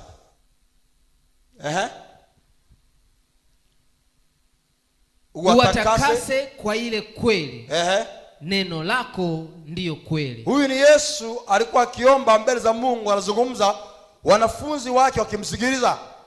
Anaambia Mungu, uwatakase kwa ile kweli, neno lako ndiyo kweli. Mimi ile siku nikasikia hivi. Ndio maana nakwambia hivi, ukijaa ndani yako neno la Mungu ndani yako, ndio linalosema, linafunua kila kinachokuja. Ile siku ilikuja sauti ikasema hivi. Ilirudia mara 3 baada ya maono kadhaa niliokuwa naona nini hayo nilikuwa nimeona. Ikaniambia hivi, uwatakase, sikiza ilivyoongea, uwatakase kwa ile kweli, neno langu ndiyo kweli. Ngoja uone. Uwatakase kwa ile kweli, neno langu ndiyo kweli. Ikatulia kidogo, inaweka nukta. Ikarudia mara ya pili. Uwatakase kwa ile kweli, neno langu ndiyo kweli. Ikaweka nukta kidogo, katulia tena. Karudia mara ya 3 tena. Uwatakase kwa ile kweli, neno langu ndiyo kweli. Nikakumbuka ile andiko si Yohana 17 ili 17. Unaona, nikaona hii ni andiko hili. Yaani Mungu anaongea neno lake mwenyewe. Anapoongea Mungu huongea neno lake. Ndani yangu nikasikia hii kwenye Yohana 17 ile andiko lipo hili. Halijaandikwa hivi. Pale imeandikwa hivi, uwatakase kwa ile kweli, neno lako ndio kweli. Huyu ni Yesu anazungumza kwa nani? Kwa Mungu. Si ndio jamani? Kwangu ilivyokuja ilisema hivi, uwatakase kwa ile kweli, neno langu ndiyo kweli. Maana yake anaongea hapo nani? Anaongea yeye mwenyewe Mungu. Kuna mtu aniangalia hivi, Maria aniangalia hivi. Maana yake sijaelewa. Maria, umeelewa Maria? Umeelewa? Umeelewa. Nifikiri umeshaelewa tayari. Maana kuna kuelewa na kulewa. Halo? Hivyo ndivyo ilivyo. Wewe mvivu wa neno uliyekaa hapo na angalia. Itakula kwako ndugu yangu katika zamani hizi za kupotea. Zamani hizi za roho zidanganyazo. Zamani hizi za mafundisho mabatili. Kama ndani yako neno la Mungu halijajaa ndani yako, utapotea. Mpendwa kamanda, wanaopotea hawakupenda. Mimi nilikuwa na maoji, mama alikuwa na maoji Mungu rohoni mwangu. Kwamba inakuwaje? Hii kitu sio mchezo, unajiuliza. Na huwa anajihoji sana, uwezi amini. Kwa sauti na kwa kimoyomoyo. Kwamba inakuwaje huyu mtu kweli anakubali kutumikia shetani, jamani, huyu jamaa kweli hivi kweli nini? Sasa ni kweli wale ambao wamefuata ulaghai wa pesa na tamaa, wamejipeleka wenyewe, hao wapo kabisa, wapo. Kabisa ni yeye sio eti kama kaingizwa mkenge na mtu, yeye kaamua mwenyewe. Kwa sababu nini? Duniani ya maisha yawe fresh, pote ya mbali, yani kacha jikinai. Hao wapo. Lakini kama nilikueleza, kuna kundi hili la pili. Wale ambao hajui chochote kamanda. Yeye anadhani anamtumikia Mungu wa mbinguni. Hebu niambie huyu yukoje huyu? Na kibaya kinachokuja na shetani mbaya sana shetani. Anafanya hivi. Yaani hao ambao wanawatumia kwa wao bila kujua, anawatengenezea kiburi. Anaweka kiburi hivi ili wajigadi. Yaani usimueleze kitu, anajua kila kitu. Unaona alivyo mjanja? Ili sasa, kwa sababu anajua akikuruhusu huyu mtu au nyenyekevu, sasa atakuja mtu atakuja kumkosoa na kumsaidia, atamtoa. Kwa lazima amjengee kiburi, anamwekea wigo na uzio wa kiburi pale, kwamba hapana. Unaona sasa yule mtu anakuwa hajui yeye. Hajui. Na ukimwambia kwamba alo, hii njia hii sio sawa. Ndugu, mbona unauza chumvi, mafuta unauza na maji? Yeye unasema ya upako. Huoni hili ni kosa, Biblia haijasema? Anakujibuje? Anakujibu hivi, kiburi hicho, anakuambia ni Bwana anipatia mafunuo haya, simsikilize mtu. Simeelewa? Huyo Bwana amesema yeye kama ndio huyo, hajai kumwamuru mchungaji au nabii yoyote ndani ya Bible afanye mambo kama hayo. Nisikilize, hakuna jipya chini ya nchi. Yote yaliyopo leo Bwana Dafa yalikuwepo siku zile. Yalikuwepo. Ndio maana unaona Mungu utumishi wako leo ukitumika, kuna mtumishi ambaye ni wa aina yako Dafa kwenye Bible yupo. Yupo aina yako, ambaye utakuta ni sawa na unamrifaa yeye. Sasa wewe ni wa aina ipi kwenye Biblia? Wewe unayeuza maji sema ni ya upako, chumvi ni ya upako, mafuta ni ya upako. Tutafute nabii mmoja tumrifaa kwamba huyu aliuzaga maji ya upako, watu wakapona au pokea muujiza yao. Tuoneshe mmoja. Unajua ni mpya, ufunuo ni mpya. Ufunuo mpya. Ufunuo mpya. Kwa hiyo ukiwa mpya unakuaje? Unakataa maandiko kwa sababu ni mpya, si ndio? Kaingizwa mkenge. Kaingizwa mkenge. Halo. Yesu Kristo karibu anarudi kuchukua kanisa lake. Kanisa sio mawe, matofali, sio miti, sio misumari, sio mabati. Kanisa mtu, mimi, wewe uliyemkubali Yesu Kristo kama mwokozi wa maisha yako, kama Bwana wako, ndiye kanisa, ndiye anayekuandaa. Aliambia Petro ya kwamba tazama, wewe ndiye Petro, na juu ya mwamba huu nitalijenga kanisa langu. Sio la matofali, sio la miti. Kanisa langu juu ya mwamba huu. Mwamba ni nini? Ni Kristo. Ni Kristo. Kwa nini Kefa au Petro alisema wewe ndiwe Kristo mwana wa Mungu aliye hai? Yesu anasema wewe ndiwe Petro, na juu ya mwamba huu, ufunuo huu kwamba Kristo, hii Kristo, nitajenga kanisa langu, na milango ya kuzimu haitalishinda. Sasa sikiliza, sio matofali hayatashinda kuzimu. Azungumzi tofali, sio mabati, ni kanisa lake ambao ni watu wake, watu wa Kristo. Hao ndio milango ya kuzimu haitawashinda. Ndio, na ndio naona mpaka leo linaishi kanisa. Siri ni hii, kwa sababu sisi ni wa Kristo. Ndio maana mpaka leo tuna survive, mpaka leo tupo, mpaka leo tunaishi, tunaenda, kwa sababu sisi ni wa Kristo. Kinyume na hapo, mtu wa Mungu, kanisa lingemalizwa lote, lingeisha. Kwa nini? Kwa sababu Ibilisi hataki kusikia habari ya kanisa. Hataki kuona mtu hata mmoja akirithi uzima wa milele. Hataki. Bwana mwenyewe hulitetea kanisa lake. Muda umewadia. Haya, malizia ile Ufunuo sura ya kwanza. Ulifika mstari wa ngapi? Wa 4 au wa 5? Wa 6. Soma wa 7. Sikia vizuri kwa makini, ule kaa pale nyuma. Na kutufanya kuwa ufalme na makuhani kwa Mungu, naye ni baba yake. Utukufu na ukuu na yeye hata milele na milele. Amina. Tazama, yuaja na mawingu, na kila jicho litamuona, na hao waliomchoma, na kabila zote za dunia wataomboleza kwa ajili yake. Ndio. Naam. Amina. Mimi ni Alfa na Omega. Mimi ni Alfa na Omega. Haya maneno haya ni ya Kigiriki. Kama ulikuwa hujui, Kigiriki ndio Kiunani. Alfa na Omega. Alfa maana yake ni mwanzo. Omega ina maana ya kumaliza au mwisho. Ndiye anamwambia Yohana, mimi Yesu ni Alfa na Omega. Unaona dua vipi bwana? Usiduae. Tunamhubiri hapa sio nabii.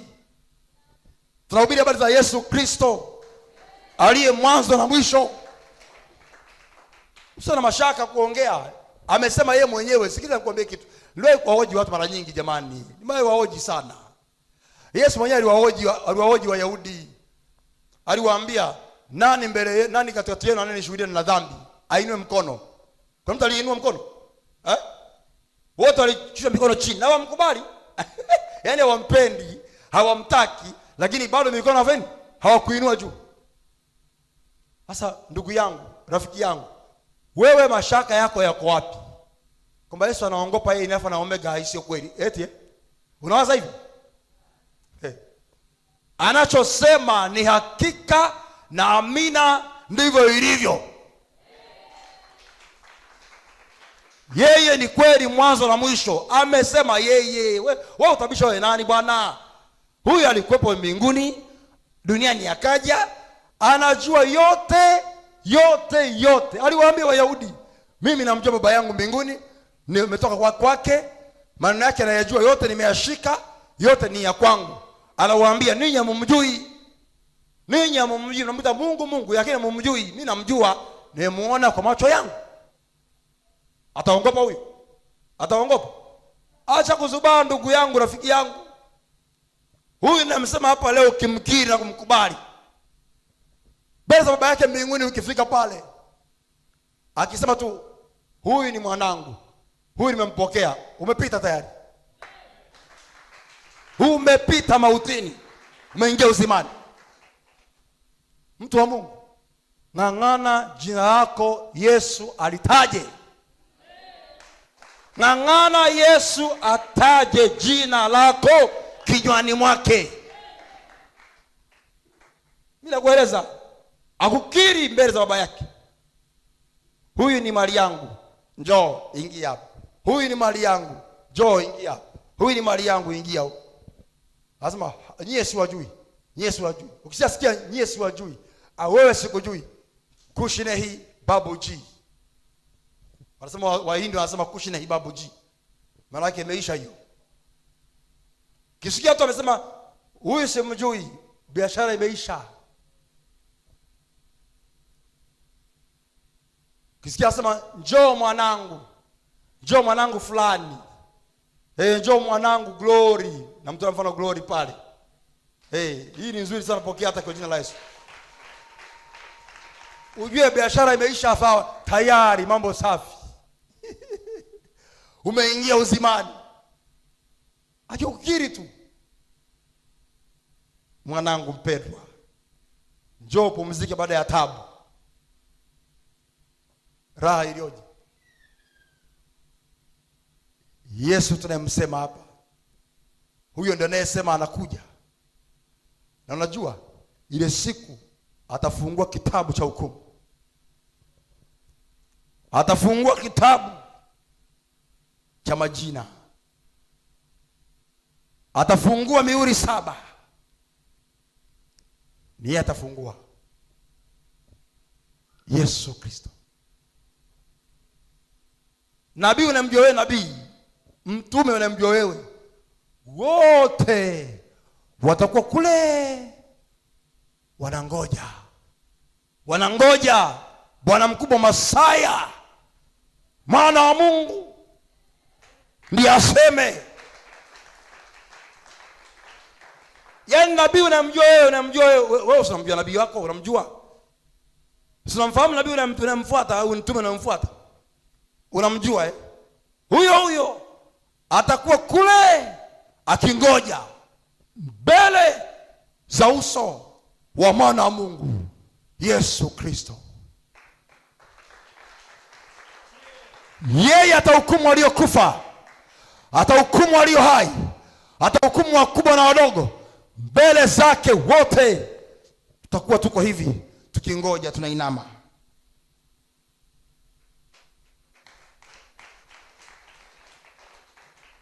Akasema mataifa yote watainama mbele zake.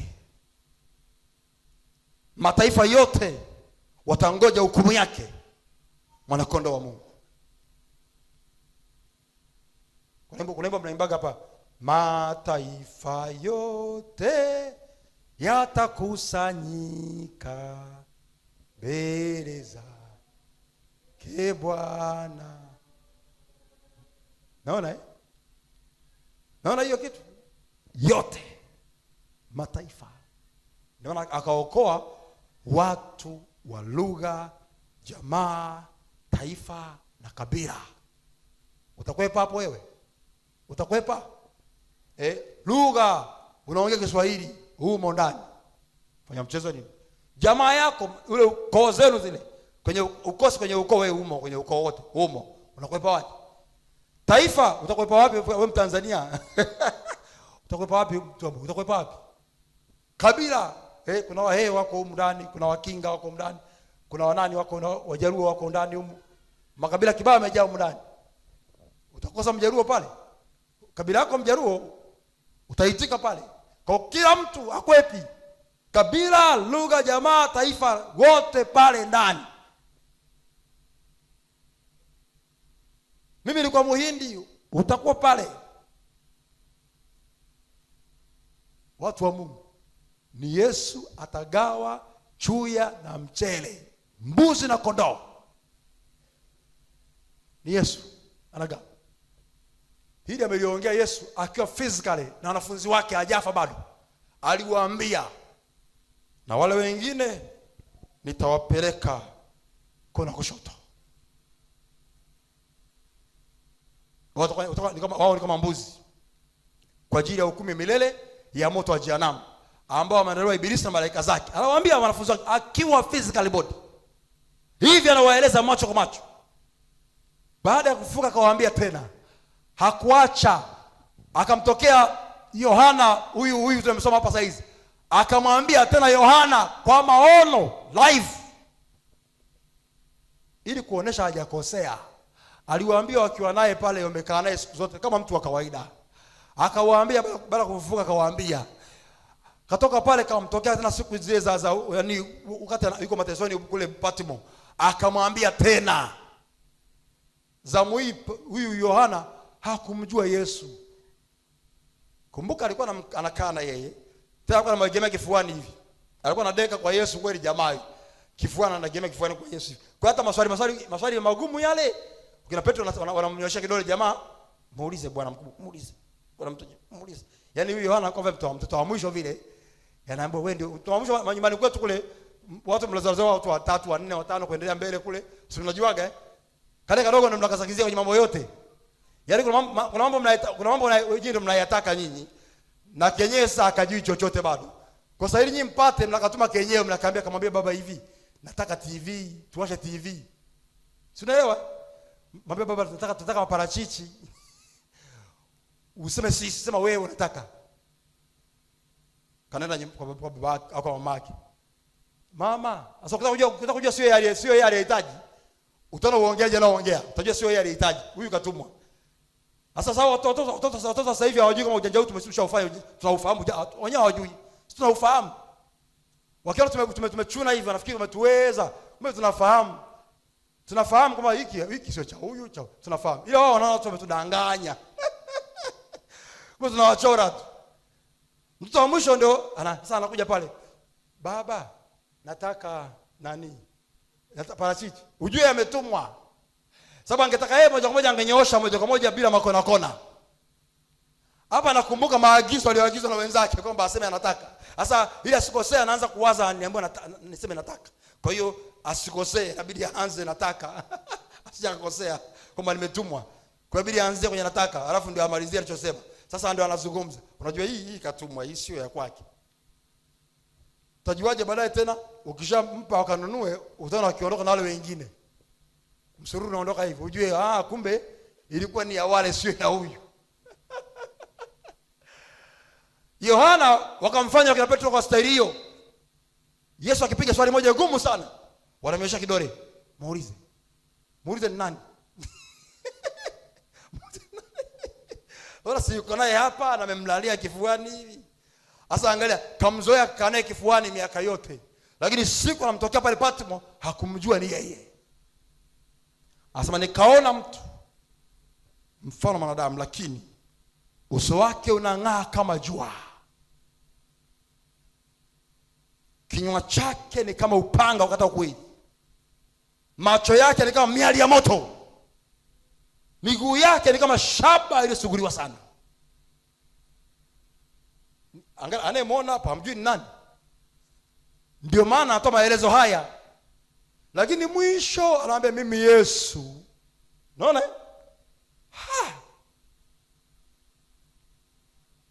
Halo. Soma huko uone kitu. Shuka chini. Yeye anasemaje? Mimi ni Alfa na Omega. Mimi ni Alfa na Omega. Mwanzo na mwisho. Mungu aliyeko na aliyekuwako. Mungu aliyeko na aliyekuwako, na atakayekuja. Atakayekuja. Mwenye enzi. Mwenye enzi. Unapata picha hiyo jamani? Yaani Mungu aliyeko, atakayekuja ni Mungu mwenye enzi. Soma. Mimi Yohana ndugu yenu na mwenye kushiriki pamoja nanyi katika mateso ya ufalme na subira ya Yesu Kristo. Nalikuwa katika kisiwa kiitwacho Patmo kwa ajili ya neno la Mungu. Ndio. Na ushuhuda wa Yesu Kristo. Nalikuwa katika roho.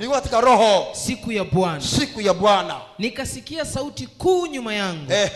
Kama sauti ya baragumu. Kama baragumu inapigwa pa. Ikasema, haya uyaonayo uyaandike katika kitabu. Utakayeyaona hayo yote uandike kwenye kitabu. Ukayapeleke kwa hayo makanisa 7. Efeso na Smirna na Pergamo na Tiatira na Sardi na Filadelfia na Laodikia. Nikageuka nione sauti inayosema nami. Ndio. Nilipogeuka niliona vinara vya taa 7 vya dhahabu. Vinara 7 vya taa maana yake nini? Makanisa yale. Twende. Na katikati ya vile vinara nikaona mtu mfano wa mwanadamu. Naomba uone kitu. Sasa akaanza kuona mtu mfano wa nani? Mwanadamu. Twende kazi. Amevaa vazi lililofika miguuni. Miguuni kabisa. Na kufungwa mshipi wa dhahabu matitini. Kifuani maana yake. Kichwa chake na nywele zake zilikuwa nyeupe kama sufu nyeupe. Unaona mlima Kilimanjaro ulivyo pale? Au sufu ni manyoya ya kondoo. Yes. Manyoya ya kondoo hizi alivyo vile alivyo. Yeye meupe sasa. Si anakuwa hivi. Yana mawimbi, si ndio? Si ndio? Pata picha ya Yesu basi kidogo wewe. Usiache kuzubazuba. Maana zina mawimbi hivi. Lakini nyeupe. Nywele ziko mfano wa nywele za kondoo ndio maana yake. Lakini nyeupe kama theluji. Theluji ni pale Kilimanjaro, mlima Kilimanjaro ukiona utauona ile nyeupe ile. Ndio sema mfano wa hiyo. Maana yake hiyo imezidiwa, lakini angalau upate picha. Anakuambia mfano wa theluji. Halo. Haya, halafu kichwa chake na nywele zake zilikuwa nyeupe kama sufu, kama theluji, na macho yake kama mwali wa moto. Kama mwali wa nini? Wa moto. Songa mbele. Na miguu yake kama shaba iliyosuguliwa sana. Alafu wetu sema ule Yesu huyu, Yesu ni nabii tu, mbona pua moja, Yesu nabii tu, Yesu ni mtume tu. Shauri yako bana pua hivyo. Yesu ni nabii kama nabii wengine. Kwa nabii wa namna hii. Soma dogo tuelewe, kana kwamba imesafishwa katika tanuru. Yaani ile miguu ni kana kwamba tanuru la moto limepitisha dhahabu safi ikawaka, ndio miguu jinsi inavyoonekana. Halafu na sauti yake kama sauti ya maji mengi. Yaani akiongea hivi unasikia kama vile maji, yaani ushaona maji mengi, maporomoko maji mengi, ushasikia maji kama yale ambao maji kufika, wale wanajua. Wewe wengine nyinyi hamjai kufika, ndio wanafahamu ambacho kinazungumzwa hapo. Yaje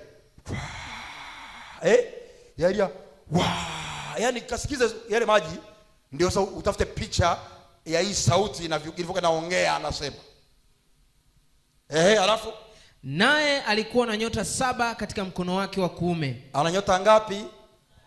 Malaki malaika 7 kwenye mkono wake wa kulia. Endelea. Na upanga mkali wenye makali kuwili. Wanatoka wapi? Ukitoka katika kinywa chake. Ni neno la Mungu hilo, kumbuka. Endelea. Na uso wake kama jua liking'aa kwa nguvu zake. Yaani sikia Kiswahili chepesi. Yaani ametoa mfano wa uso kama jua. Kama maana yake sio sahihi. Yaani ni mfano. Halo? Maana yake pata picha ya jua likiwaka kwa nguvu zake sana. Anasema liwe kwa staili hiyo sasa. Yaani maana yake ni kwamba Bwana Andrew halijafikia kiwango cha sura ya Yesu jua hilo, lakini chukua tu picha ya jua likiwaka kwa nguvu kali. Ile za 7 mchana ile kwa nguvu ile. Ukiliangalia hivi unasema ndio sasa sasa kwa staili hiyo hiyo, lakini bado halijafanya nini? Halijafikia kiwango chake. Huyo ni mtu wa kawaida huyo, kabisa. Yaani mfano wale jua lenye nguvu kwa nguvu, anasema ndio linakaribia karibu hivyo kidogo. Yaani jua kwa ngao ule wa mchana saa 7 mchana limewaka kwa nguvu, ndio linakaribia mngao wake. Ukijua Yesu si kama kuna mtu anaona anaviona na kuna mtu anafikiri anavyofikiri. Kuna mtu anajua anachokijua. Ndio maana naona kiasi kunamwambia imani Yesu siwezi kumlinganisha na chochote. Siwezi kumlinganisha Yesu. Hata wakati nikiwa Muislamu nasemaga nilifanya kufuru sana. Eti nakaa pale na shindana na watu usiku wa manane, napambania Muhammad. Mimi nilikuwa nafanya yaani aise Mungu, yaani siku ningerudi nyuma hivi zirudi. Ni hii ujinga ningeufuta kwanza. Nilikuwa na mimi nakaa eti na mimi sana shindana na Wakristo na shinanisha eti Muhammad na Yesu. Mungu nihurumie kwa jina la Yesu. Mungu nisamehe, nilikuwa sina akili timamu. Nilikuwa mtu maamuma sana. Nilikuwa si chochote. Mungu katika jina la Yesu nihurumie.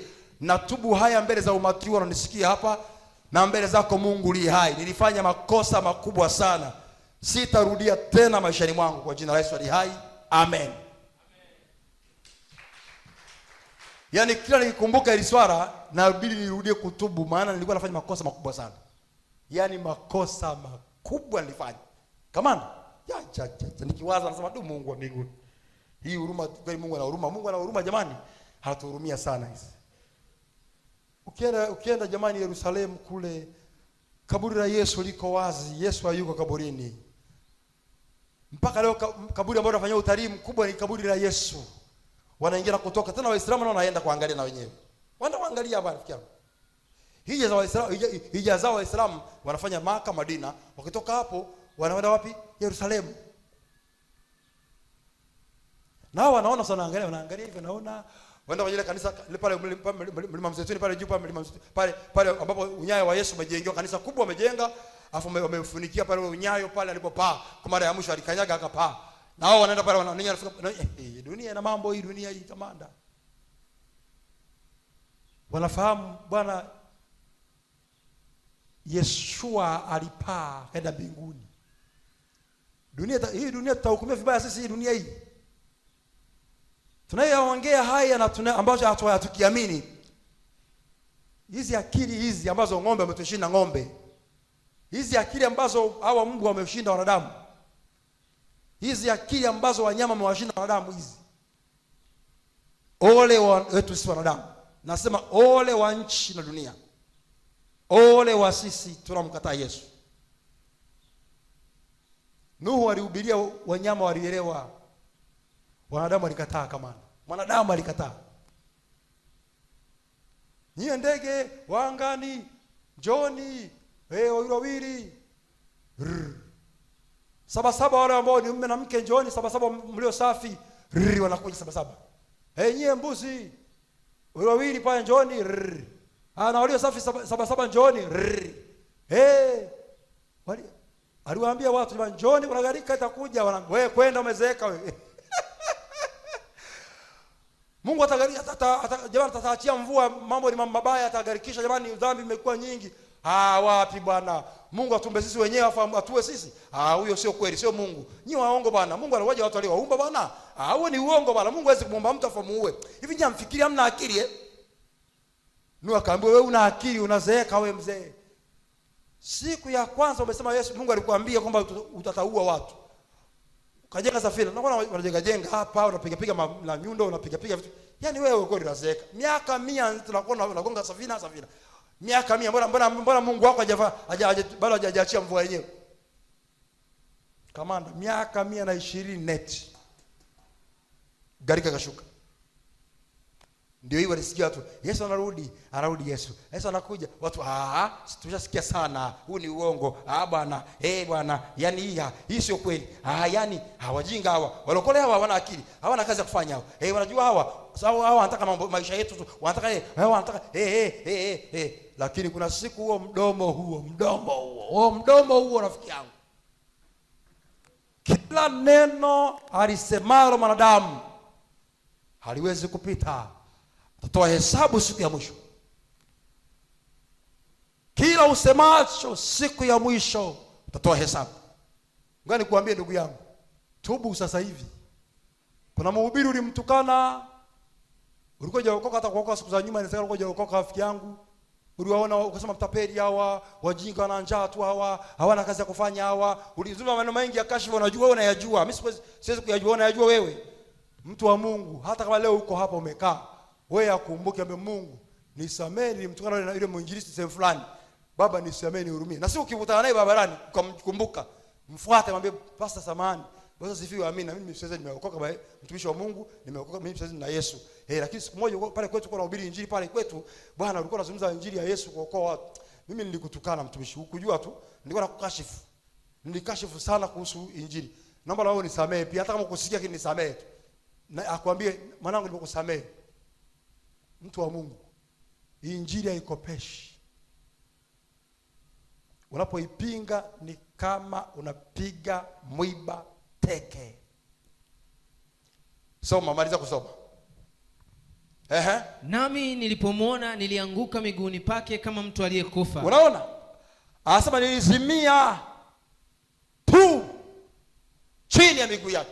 Halafu akaweka mkono wake wa kuume juu yangu akisema. Akabandika mkono maana yake anamuinua, anamtoa katika mfu, anamweka kwenye uhai. Halafu akamwambiaje? Usiogope. Mimi ni wa kwanza na wa mwisho. Umesikia hapo hiyo? Usiogope, mimi nani? Kwanza na wa mwisho. Sasa sikia vizuri. Halafu na aliye hai. Halafu nami nalikuwa nimekufa. Napataka patamkwenda. Nami nalikuwa nimefanya nini?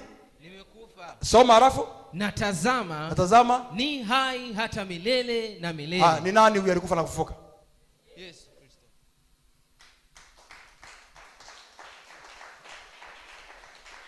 Halafu mtu anakuambia umuone tashwishi Yesu, umwekee Yesu mashaka. Hiyo ni roho bandia. Ninyi mmekaa hapa, mnisikie kwa makini. Kuna wanawake mko humu,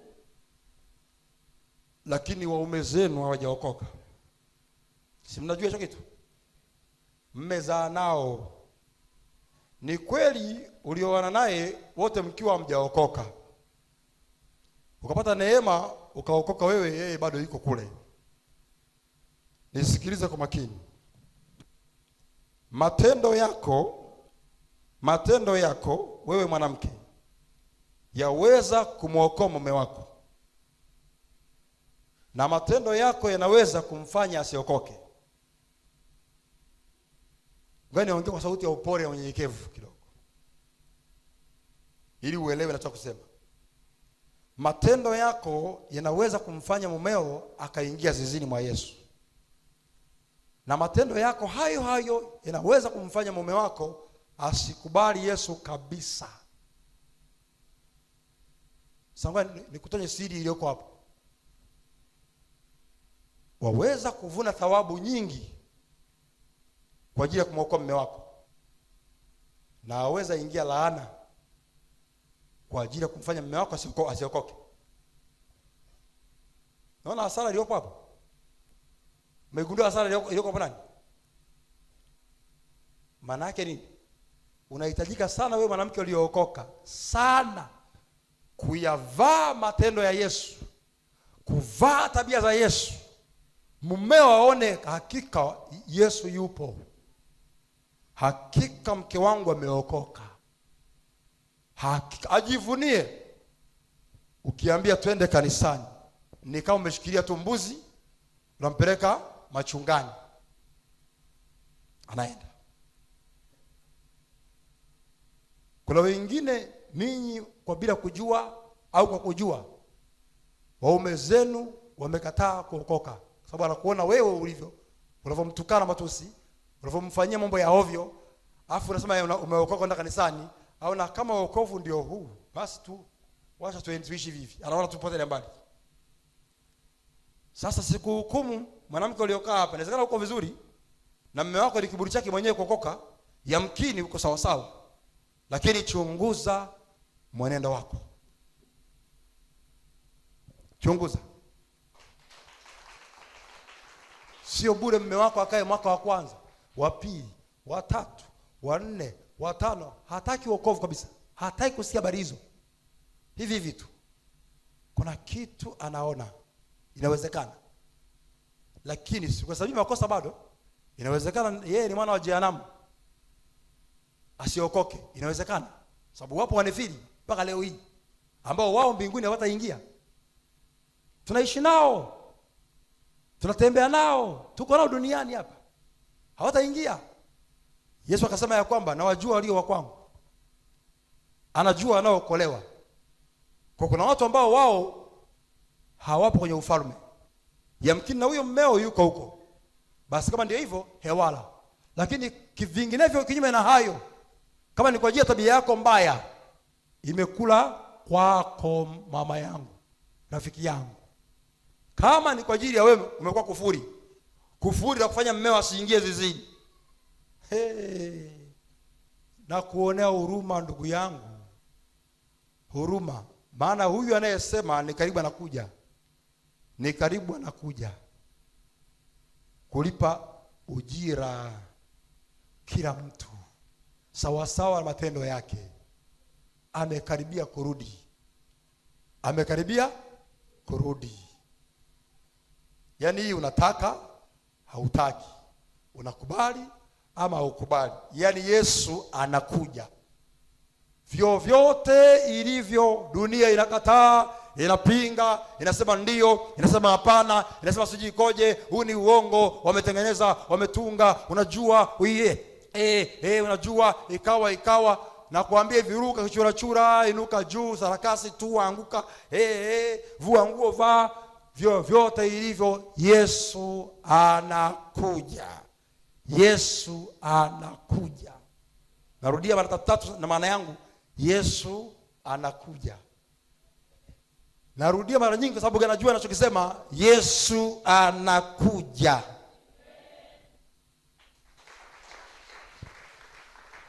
Wengine mko hapa wakati utakuwa mtoto wako mchanga, inawezekana. Mwingine utakuwa umekuza kidogo, mwingine utakuwa unaoa hivi, mwingine unaolewa hivyo, mwingine ndio kwanza unaingia kwenye ajira fulani, mwingine ndio kwanza biashara anafungua. Yaani kila mtu kuna kitu anafanya, ndio ile muda papa. Nimewambia maisha yote yanaendelea vile vile, yanaendelea, hayatakoma hata Aisha hii. Maisha yote yataendelea vile vile kwa mstari, kwa mpango. Lakini katikati ya maisha hayo, katikati ya mambo hayo yanaendelea kufumba na kufumbua. Parapanda, afu nikwambie, parapanda ile ikilia mtu wa Mungu, watu wanakosea kitu kimoja. Siku moja nitaje kufundisha hichi kitabu vizuri cha Ufunuo. Ngoja niongee kidogo fulani. Watu wanasema siku ile watu wote wasikia parapanda. Sikia, parapanda itakayosikiwa ya kwanza ni ya unyakuo, ambayo hii hawasikii wote, ni wale tu ambao wananyakuliwa ndio wanasikia. utaona kila mmoja anafanya, yaani kila mtu hata akiwa usingizini ndio anaondoka hivyo. Anaona Yesu afu anaondoka. Wengine hata umelala naye hapa asikii kitu. Kama Mungu anapoongea na wewe saizi, Mungu akiongea na wewe hapo, unaweza kuongea na wewe hapo, huyu jamaa asikie hapo. Ndivyo hivyo. Kwa hiyo ile pom pom pom pam. Afu shwa. Wale wengine hata amesimama hapa pembeni. Anashangaa, huyu jamaa alikuwa hapa, nguo zake hizi hapa. Nini kimeendelea? Yaani haelewi kitu gani.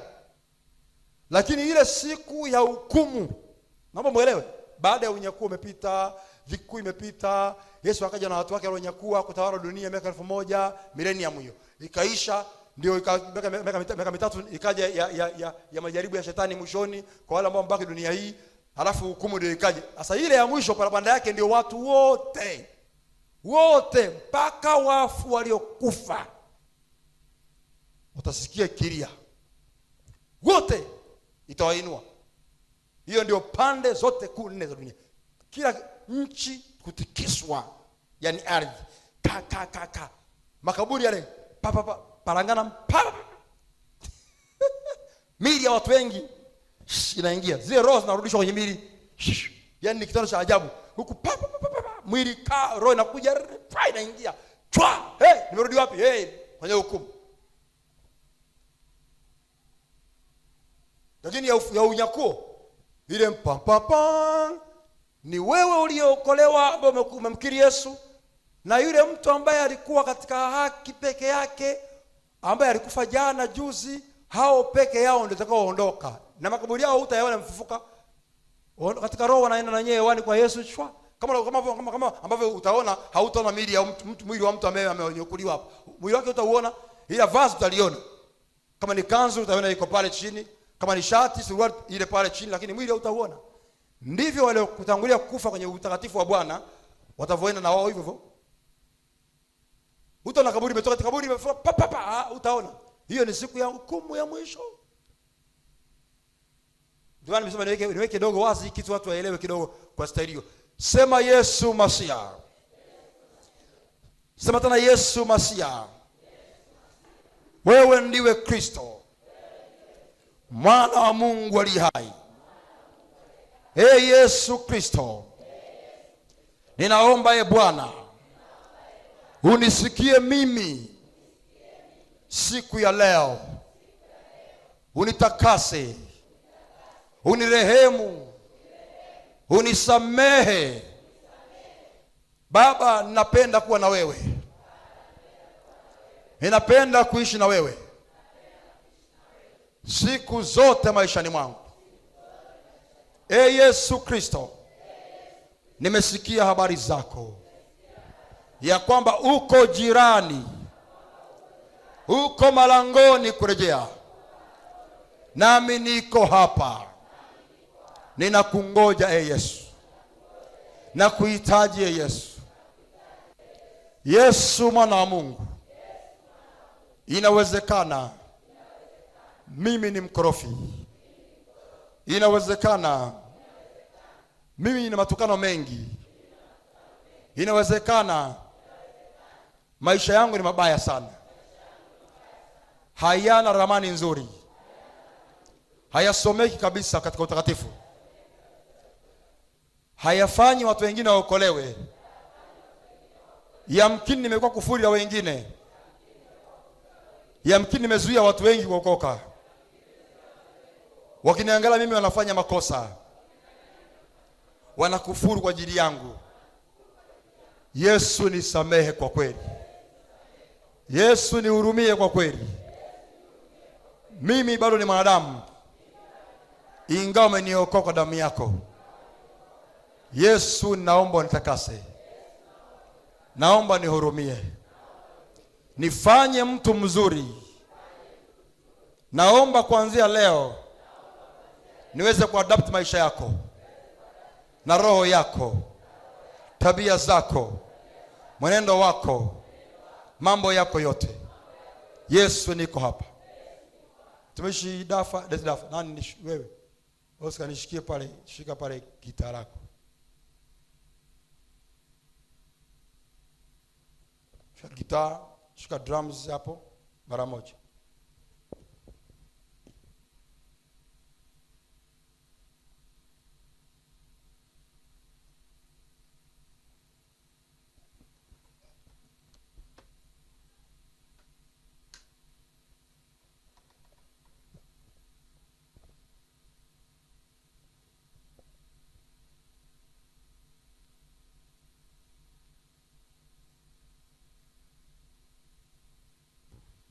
Mama nipigie wimbo huu.